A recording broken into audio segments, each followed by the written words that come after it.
rare that you have a lot of personal information on enslaved people because, for one thing, they weren't really considered whole people at that time. They're considered on the same category as livestock.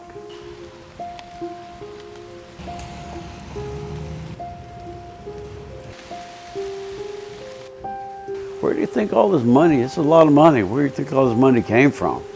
So, well, banks down here, southern, rich people. So, most of this money comes from up north, European banks too. Everybody got their hands dirty. Cotton's a very labor-intensive crop, and that's where you get to the scores and scores of slaves up into the hundreds. Just depends on how much land you got. There's a phrase that was coined by a European visitor that came to North Mississippi called Mississippi Madness. We didn't make that up.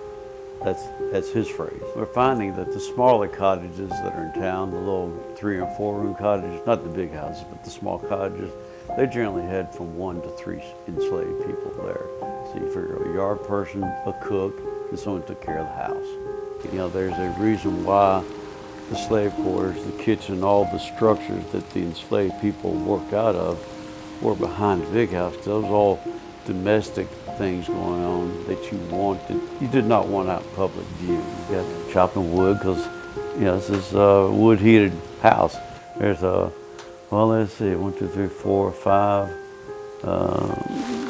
6, 7, 8, 9. There's 9 fireplaces to keep going here.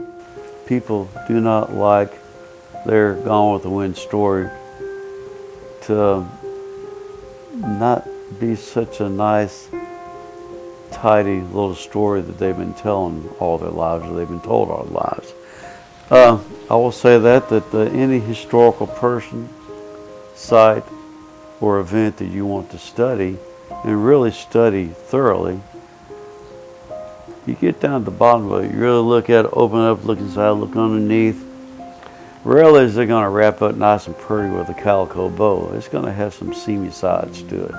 Not the history we learned at school. So I said, if you tell the story of the antebellum South and you do not include the narratives of the enslaved people who made that culture possible, then you're committing what I would call cultural genocide.